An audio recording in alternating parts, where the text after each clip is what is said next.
യഥോധർമ്മ സ്തതോ ജയ. ഭക്തസജ്ജനങ്ങളെ പ്രണാമം.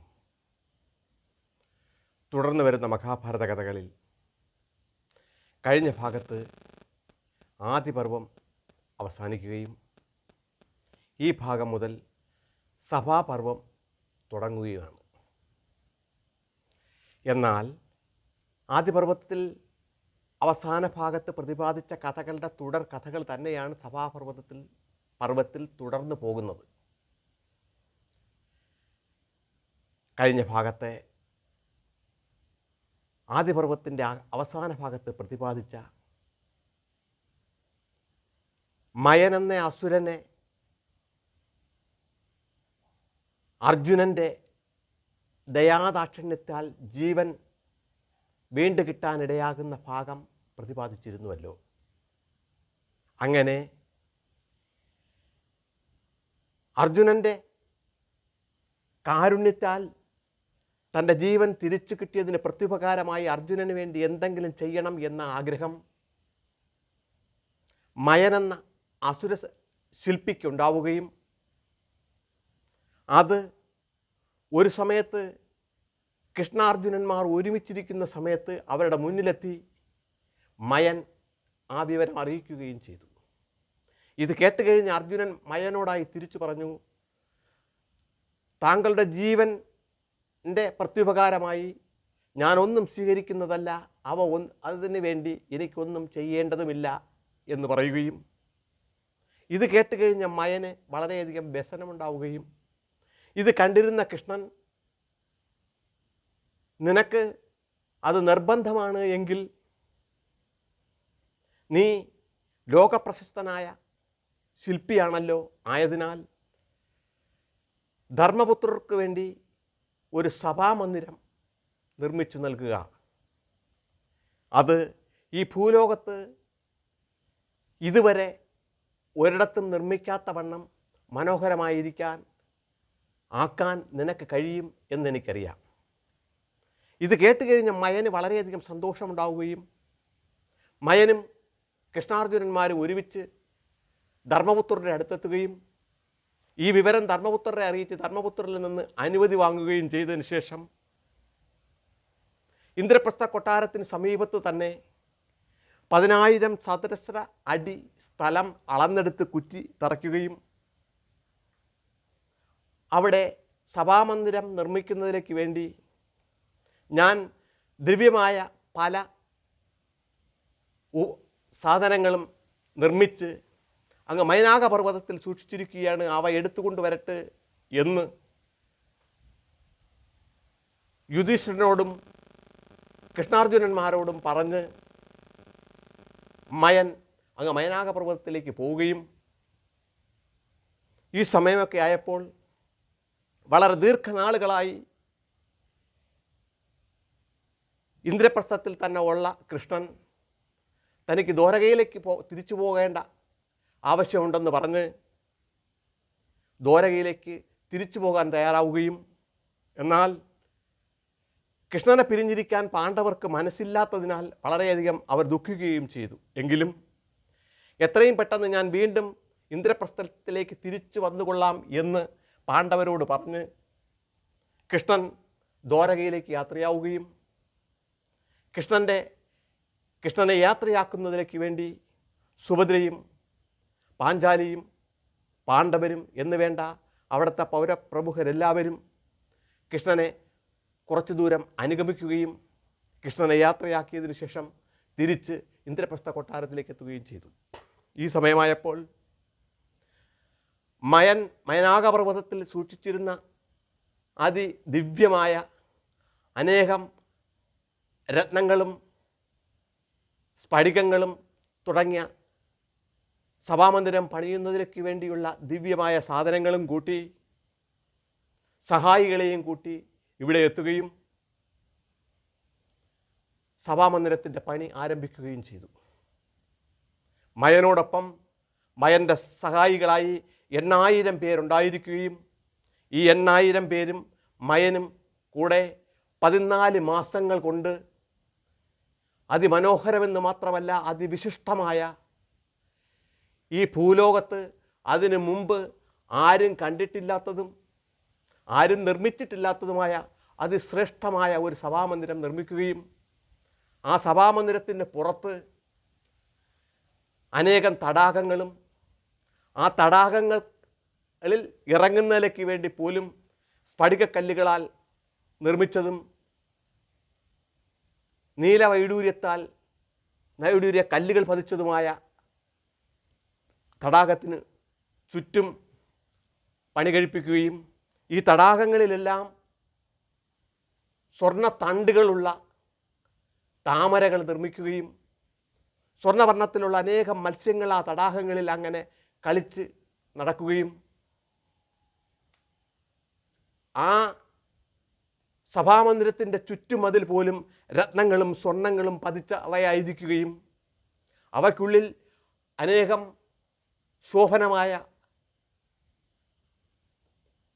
പൂക്കളുള്ള വൃക്ഷങ്ങൾ പണിയുകയും വൃക്ഷങ്ങൾ വളർത്തി പ്രാപ്തമാക്കിയെടുക്കുകയും എന്ന് വേണ്ട ഭൂലോകത്തിൽ അക്കാലത്തുണ്ടായിരുന്നതിൽ ഏറ്റവും അത്ഭുതകരമായ അതിശ്രേഷ്ഠമായ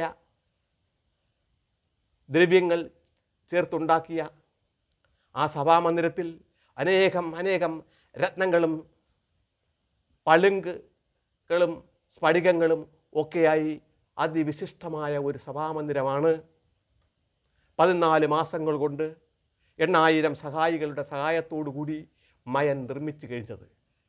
മയൻ ആ സഭാമന്ദിരത്തിൻ്റെ പണി പൂർത്തിയാക്കിയതിനു ശേഷം ധർമ്മപുത്രരെ വിവരം അറിയിക്കുകയും ധർമ്മപുത്രരും പാണ്ഡവരും അക്കാലത്ത് ശ്രേഷ്ഠരായ സർവ രാജാക്കന്മാരെയും സർവ രാജപ്രമുഖരെയും പൗരപ്രമുഖരെയും അനേകം ബ്രാഹ്മണർക്കും സാധാരണക്കാർക്കും അനേകം ദ്രവ്യങ്ങളും പശുക്കളും നാണയങ്ങളുമൊക്കെ സംഭാവന നൽകുകയും ചെയ്ത് ആ സഭാമന്ദിരത്തിൻ്റെ ഉദ്ഘാടനം നടത്താൻ തീരുമാനിച്ചു. മന്ദിരത്തിൻ്റെ ഉദ്ഘാടന ദിവസത്ത് ഗന്ധർവന്മാർ പാട്ടുപാടി ആനന്ദിക്കുകയും കൂടെ ഉണ്ടായിരുന്ന ആ സഭാമന്ദിരത്തിനുള്ളിൽ അനേകം ഉണ്ടായിരുന്ന എല്ലാ ആൾക്കാരും നൃത്തമാടി ആനന്ദിക്കുകയും ചെയ്ത ഈ സമയത്ത് അതിമനോഹരമായ ഒരു വീണാനാദം കേൾക്കുകയും ഇതെവിടെ നിന്ന് വരുന്നു എന്ന് ശ്രദ്ധിച്ച എല്ലാവർക്കും നാരായണ നാരായണ എന്ന മന്ത്രം കൂടെ കേൾക്കാനിടയാവുകയും ഇത് രണ്ടും ഒരുമിച്ച് കേട്ട് കഴിഞ്ഞപ്പോൾ അത് ദേവർഷിയായ നാരദൻ്റെ വരവ് തന്നെയാണ് എന്ന് മനസ്സിലാക്കിയ പാണ്ഡവരും കൂടെ ഉണ്ടായിരുന്ന രാജപ്രമുഖരുമെല്ലാം എണീറ്റ് പുറത്തുപോയി നാരദ മഹർഷിയെ സ്വീകരിച്ചുള്ളിലേക്ക് കൊണ്ടുവന്നു. നാരദർ എന്ന് കേൾക്കുമ്പോൾ ഇപ്പോൾ ഈ കാലത്ത് നാരദൻ എന്ന് കേട്ടാൽ പരിഹാസമായ രീതിയിലാണ് പലരും ഉച്ചരിക്കുന്നതെങ്കിൽ നാരദൻ എൻ്റെ ശ്രേഷ്ഠത്വത്തെക്കുറിച്ച് അറിയാൻ പാടില്ലാത്തതാണ് അതിന് കാരണം. ത്രിലോകങ്ങളിലും സർവദേവന്മാരാലും പൂജിക്കപ്പെടുന്ന നാരദൻ സർവ പണ്ഡിതനും, അതായത് വേദ ശാസ്ത്ര പുരാണ എല്ലാ തത്വശാസ്ത്രങ്ങളിലും അഗാധമായ പാണ്ഡിത്യമുള്ള വ്യക്തിത്വവും ധർമ്മത്തിന് വേണ്ടി മാത്രം ആണ് സംസാരിക്കുന്നതും പ്രവർത്തിക്കുകയും ചെയ്തുകൊണ്ടിരിക്കുന്നത്. ഈ ഭൂമുഖത്ത് എന്നല്ല, ഈ ബ്രഹ്മാണ്ടത്തിൽ മൊത്തവും സത്യധർമ്മ നീതികൾ നിലനിൽക്കണമെന്ന് ഈശ്വരേച്ഛ പോലെ തന്നെ ബ്രഹ്മാവും അതുതന്നെ ആഗ്രഹിച്ചുകൊണ്ട് പ്രവർത്തിക്കുന്നതിൻ്റെ ഭാഗമായി ധർമ്മം നിലനിർത്തുന്നതിലേക്ക് വേണ്ടി ഏതാനും കളവുകൾ പറയേണ്ടി വന്നാൽ പോലും അങ്ങനെ മാത്രമേ ധർമ്മത്തിൻ്റെ നിലനിൽപ്പിന് വേണ്ടി മാത്രമേ നാരദർ അത് ചെയ്തിട്ടുള്ളൂ. അങ്ങനെ ത്രിലോകങ്ങളിലും സഞ്ചരിച്ചു കൊണ്ടിരിക്കുന്ന നാരദ മഹർഷിയുടെ ആഗമനം പാണ്ഡവരുടെ ഈ ഇന്ദ്രപ്രസ്ഥ സഭാ മന്ദിരത്തിൽ വളരെയധികം അലങ്കാരമാവുകയും അദ്ദേഹത്തെ വേണ്ടുന്നവണ്ണം ഇരിപ്പിടം നൽകി ഇരുത്തിയതിനു ശേഷം അദ്ദേഹം ആദ്യം യുധിഷ്ഠിരനോട് വളരെയധികം രാജഭരണത്തെക്കുറിച്ചും രാജതന്ത്രങ്ങളെക്കുറിച്ചുമൊക്കെ സംസാരിക്കുകയും അതിനുശേഷം ഈ ബ്രഹ്മാണ്ടത്തിൽ മൊത്തം, അതായത് ദേവ ന്മാരുടെ രാജാവായ ഇന്ദ്രൻ്റെ സഭയെക്കുറിച്ചും എന്തിനേറെ ഭരണസഭയെക്കുറിച്ചും ലോകത്തിൻ്റെ ഏത് ഭാഗത്ത് എവിടെയെല്ലാം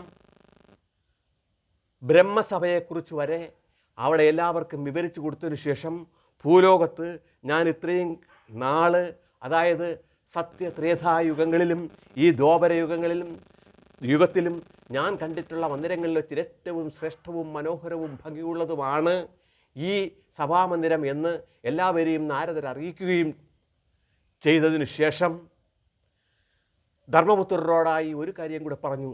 ഞാൻ പിതൃലോകത്ത് വെച്ച് പാണ്ഡു മഹാരാജാവിനെ കാണാനിടയായിട്ടുണ്ടെന്നും പാണ്ഡു മഹാരാജാവിന് ധർമ്മപുത്രർ രാജസൂയം നടത്തണമെന്ന ആഗ്രഹം നിലനിൽക്കുന്നുവെന്നും ആ ആഗ്രഹം നാരദരെ അറിയിച്ചുവെന്നും ആ വിവരം കൂടെ അറിയിക്കുന്നതിലേക്ക് വേണ്ടിയാണ് താൻ ഇപ്പോൾ ഇവിടെ എത്തിയതെന്നും ധർമ്മപുത്രരെ അറിയിക്കുകയും ചെയ്തു. എന്തായാലും സഭാമന്ദിരത്തിൻ്റെ ഉദ്ഘാടനത്തിന് ശേഷം എല്ലാ ആൾക്കാരും പിരിഞ്ഞു പോയെങ്കിലും ധർമ്മപുത്രരുടെ മനസ്സിൽ ഒരേ ഒരു ചിന്ത മാത്രമായിരുന്നു, രാജസൂയം രാജസൂയമെന്ന്.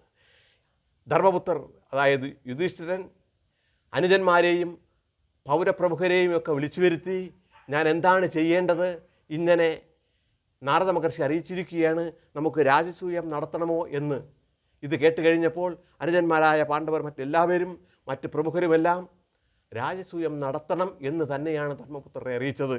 ഇതെങ്കിലും ഒരു വ്യക്തമായ തീരുമാനമെടുക്കാൻ ധർമ്മപുത്രർക്ക് കഴിയാത്തതിനാൽ ധർമ്മപുത്രർ ഉടൻ തന്നെ ഏതാനും ദൂതന്മാരെ അങ്ങ് ദ്വാരകയിലേക്ക് അയക്കുകയും കൃഷ്ണൻ്റെ അഭിപ്രായം കേട്ടതിന് ശേഷം ഒരു തീരുമാനമെടുക്കാമെന്ന് തീരുമാനിക്കുകയും ചെയ്തു. ഈ വിവരമറിഞ്ഞ് കൃഷ്ണൻ എത്രയും പെട്ടെന്ന് തന്നെ ഇന്ദ്രപ്രസ്ഥ കൊട്ടാരത്തിലെത്തുകയും കൊട്ടാരത്തിലെത്തിയ കൃഷ്ണനെ സ്വീകരിച്ചതിന് ശേഷം ധർമ്മപുത്രർ, അല്ലയോ കൃഷ്ണ, ഇവിടെ എല്ലാവരും ദേവർഷി നാരദനടക്കം ഞാൻ രാജസൂയം നടത്തണം എന്ന് ആവശ്യപ്പെടുകയാണ്. ഞാൻ എന്താണ് ചെയ്യേണ്ടത്? എനിക്കൊരു തീരുമാനമെടുക്കാൻ കഴിയുന്നില്ല. എൻ്റെ തീരുമാനമെല്ലാം അങ്ങിലാണ് നിലനിൽക്കുന്നത്. അങ്ങ് തീരുമാനിക്കൂ ഞാൻ എന്ത് വേണമെന്ന്. ഇത് കേട്ടുകഴിഞ്ഞ കൃഷ്ണൻ ധർമ്മപുത്രരോടായി പറഞ്ഞു, അല്ലയോ മഹാരാജാവേ, അങ്ങ് രാജസൂയം നടത്താൻ തികച്ചും യോഗ്യനാണ്. പക്ഷേ രാജസൂയം നടത്താൻ തീരുമാനിച്ച് കഴിയുമ്പോൾ ചില പ്രതിബന്ധങ്ങൾ ഉണ്ടാകാൻ സാധ്യതയുണ്ട്. അത് ഞാൻ മുൻകൂട്ടി അറിയിക്കാം എന്ന്. എന്താണ് എന്ന് യുധിഷ്ഠിരൻ ആരാഞ്ഞപ്പോൾ, ഇന്ന് ഈ ഭൂമുഖത്ത് ഏറ്റവും ബലവാനും അനായ മഹാരാജാവാണ് ജരാസന്ധനെന്നും അനേകം നാട്ടുരാജാക്കന്മാരെ പിടിച്ച് ജരാസന്ധൻ തടവിലാക്കിയിരിക്കുകയാണെന്നും അടുത്തുള്ള മറ്റ് നാട്ടുരാജ്യത്തിലുള്ള രാജാക്കന്മാരെല്ലാം ജരാസന്ധനെ ഭയന്ന് ജരാസന്ധനെ ചക്രവർത്തിയായി അംഗീകരിച്ച് കപ്പം കൊടുത്ത് കഴിയുകയാണെന്നും ഒക്കെ ധർമ്മപുത്രരോട് കൃഷ്ണൻ പറഞ്ഞു കേൾപ്പിക്കുകയും മാത്രവുമല്ല, ഈ ജരാസന്ധൻ്റെ സഹായിയും സുഹൃത്തുമായ ശിശുപാലൻ എന്ന മറ്റൊരു മഹാരാജാവുണ്ടെന്നും അദ്ദേഹവും വളരെ കേമനാണെന്നും ഇവർ രണ്ടുപേരും രാജസൂയത്തിന് യുധിഷ്ഠിരൻ തീരുമാനിച്ചാൽ അതിനെ എതിർക്കാൻ സാധ്യതയുണ്ടെന്നും അതിനാൽ ജരാസന്ധനെ ആദ്യം നമ്മൾ എതിർക്കണമെന്നും എതിർക്കുക മാത്രമല്ല ജരാസന്ധനെ നിഗ്രഹിച്ചതിന് ശേഷം മാത്രമേ രാജസൂയം തീരുമാനിക്കാൻ പാടുള്ളൂ എന്നും കൃഷ്ണൻ ധർമ്മപുത്രരെ അറിയിക്കുകയും ഇത്രയും കേട്ട് കഴിഞ്ഞപ്പോൾ ധർമ്മപുത്രർ പറഞ്ഞു, എനിക്കെന്തായാലും രാജസൂയമേ വേണ്ട, ഞാനിവിടെ രാജസൂയത്തിൻ്റെ ആഗ്രഹം നിർത്തുന്നു എന്ന് പറയുകയും ഇത് കേട്ടുകൊണ്ട് നിൽക്കുകയായിരുന്ന ഭീമൻ യുധിഷ്ഠിരനോട് പറഞ്ഞു, അല്ലയോ മഹാരാജാവേ, ഭീരുവായ ഒരു ചക്രവർത്തി, അതായത് മഹാരാജാവ്, ജലം വീണ് അലിയുന്ന ചിതൽപ്പുറ്റ് പോലെ അലിഞ്ഞു പോകുന്നതാണ്.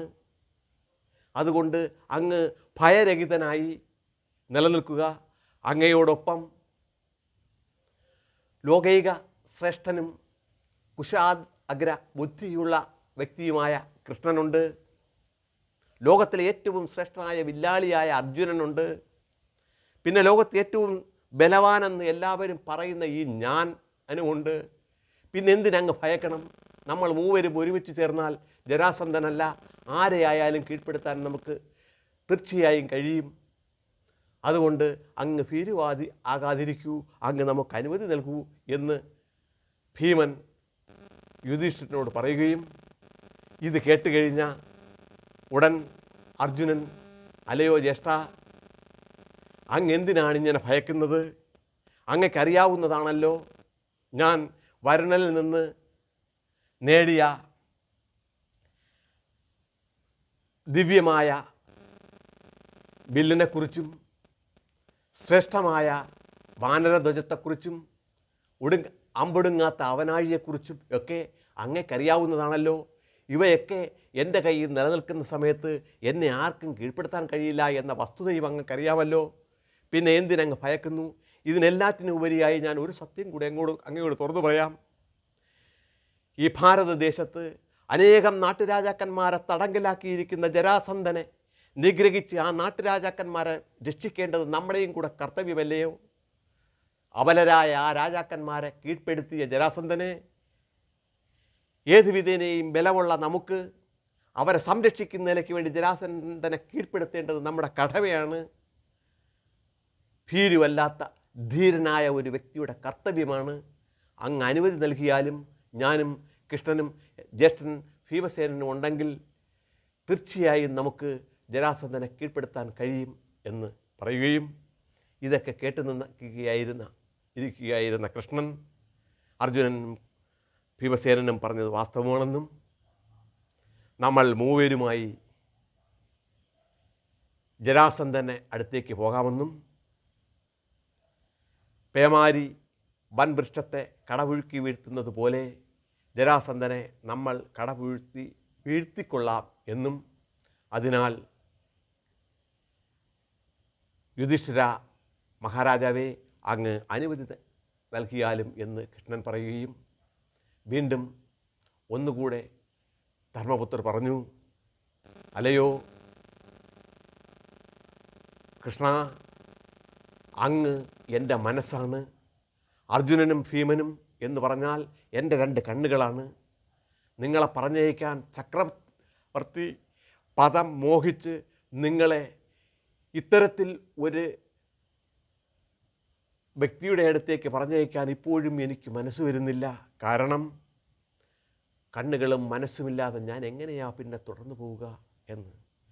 ഒന്നുകൊണ്ടും ഭയക്കേണ്ടതില്ല മഹാരാജാവേ, അങ്ങ് ധൈര്യമായി അനുമതി നൽകുക എന്ന് പറയുകയും ഇത് കേട്ട് കഴിഞ്ഞപ്പോൾ കൃഷ്ണനോടായി യുധിഷ്ഠിരൻ ചോദിച്ചു, ജരാസന്ധൻ ഇത്ര മഹത്വമേറിയ വ്യക്തിയാണ്, ഇത്ര കഴിവുകളുള്ളവനാണ്, അനേകം നാട്ടുരാജാക്കന്മാരെ തടങ്കലാക്കിയിരിക്കുന്ന വ്യക്തിയാണ്. പക്ഷേ എനിക്ക് ഈ ജരാസന്ധനെക്കുറിച്ചുള്ള കൂടുതൽ വിവരങ്ങൾ അറിയാൻ താല്പര്യമുണ്ട്. ഞാൻ ജരാസന്ധനെക്കുറിച്ച് കൂടുതലൊന്നും അറിഞ്ഞിട്ടില്ല. അതുകൊണ്ട് ജരാസന്ധൻ ആരുടെ പുത്രനാണെന്നും ഏത് രാജ്യത്താണ് ഇപ്പോൾ വാഴുന്നതെന്നും ഒക്കെ എന്നെ ഒന്ന് വിശദമായി അറിയിച്ചു തന്നാലും കൃഷ്ണ എന്ന് ധർമ്മപുത്രർ കൃഷ്ണനോട് ആവശ്യപ്പെടുകയും ശരി, അപ്രകാരം ഞാൻ ജരാസന്ധൻ്റെ വിവരങ്ങളെല്ലാം വിവരിച്ചു നൽകാം എന്ന് പറയുകയും ചെയ്തു. പ്രിയ സജ്ജനങ്ങളെ, ഈ ഭാഗം ഞാൻ ഇന്നിവിടെ നിർത്തുന്നു. അടുത്ത ഭാഗത്ത് ജരാസന്ധൻ്റെ പിതാവിനെക്കുറിച്ചും ജരാസന്ധൻ്റെ ജനനത്തെക്കുറിച്ചും ജരാസന്ധൻ ഇപ്പോൾ ഭരിക്കുന്ന രാജ്യത്തെക്കുറിച്ചും ജരാസന്ധൻ ആരാണ്, എങ്ങനെ പ്രബലനായി എന്നതിനെക്കുറിച്ചും ഒക്കെ കൃഷ്ണൻ ധർമ്മപുത്രർക്ക് വിവരിച്ചു കൊടുത്ത ആ കഥയും ഭീമസേനനും അർജുനനും കൃഷ്ണനുമായി ജരാസന്ധനെ നേരിടുന്നതും ഒക്കെ അടുത്ത ഭാഗത്ത് പ്രതിപാദിക്കാം. തൽക്കാലം നിർത്തട്ടെ. ലോകാ സമസ്ത സുഖിനോ ഭവന്തു.